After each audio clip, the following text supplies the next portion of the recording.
The women's suffrage movement. It was a turning point in women's political and social rights, leading to the women who are empowered today.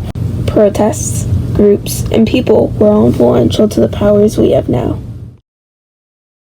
The women's suffrage movement. What was it? It was the fight for the right by women of law to vote in the national or local elections. But it's not that simple.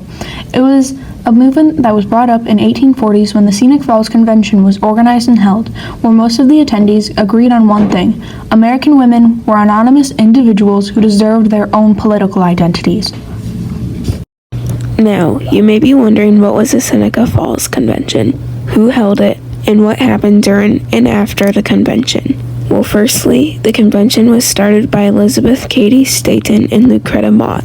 It was the first convention regarding women's rights in the U.S. The convention was held in the Seneca Falls, New York in 1848. 300 people attended, mostly women and some men.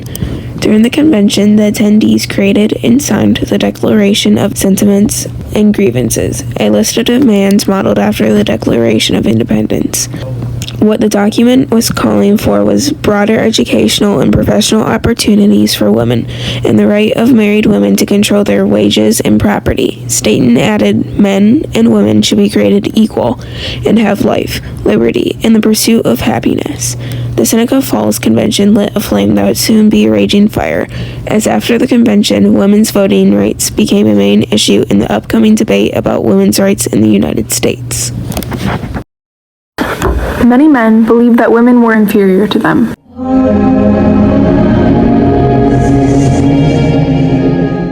This was a very common viewpoint during 1848 to 1917. Most men and some women thought that women belonged in kitchens and only personality was taking care of their husband and kids. Many women were tired of being told they couldn't do something just because of their own gender. Women had no rights to own a property. Women weren't able to buy a home even if they had the money. Vote for public leaders. If they somehow got a job, keep their own wages. Have custody over their own children. Divorce her husband. Wear pants. Join the military.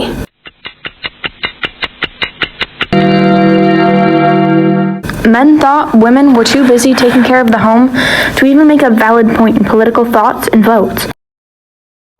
Some argued women lacked the expertise or mental capacity to offer a useful opinion about political issues.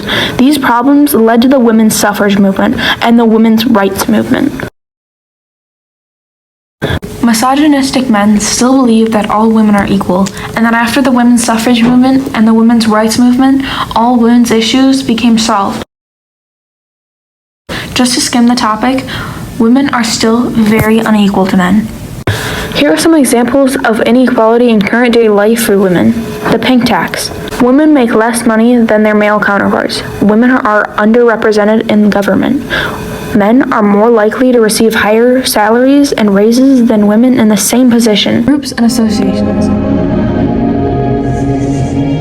In 1868, the 14th Amendment guaranteed the right to vote for men, and the 15th extended it to black men. Although happy that men of color could vote, many suffragists were angry that women were not included in this amendment. In May of 1869, the National Women's Suffrage Association was formed by Elizabeth Cady Stanton and Susan B. Anthony. The group opposed the 15th Amendment as it excluded women.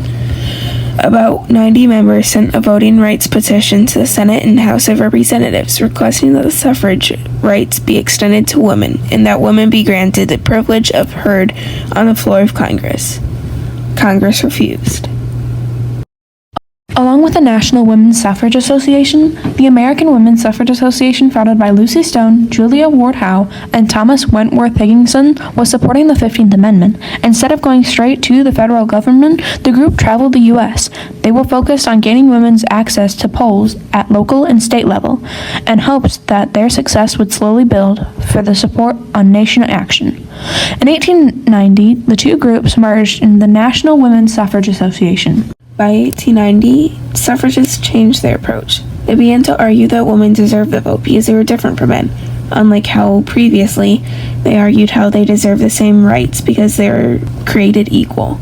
Silent Sentinels. Silent Sentinels is something you'll see come up quite often. It is a group of women organized by Alice Paul and would protest outside the White House from January 1917 to June 1919. They were dubbed the name Silent Sentinels because they would protest without speaking any words. They would wear sashes with the National Woman's Party colors, purple, gold, and white, and while holding banners with sewn lettering. During their protests, the women were harassed by bystanders and were due to arrest. Although they would protest on sidewalks and in rows 2 by 2, they were still arrested for obstructing traffic.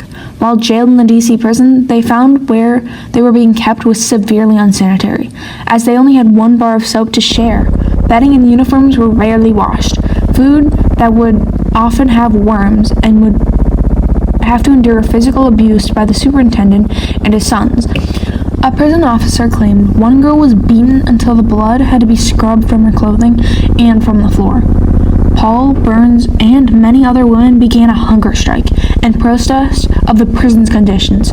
Because of this hunger strike, prison guards would have to hold the women and force feed them through their nose, which would cause their nose and throats to bleed.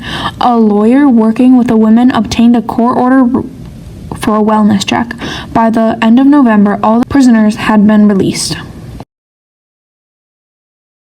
Here comes the 19th Amendment, being proposed by the President, although it requires 3/4 of the state to ratify the amendment.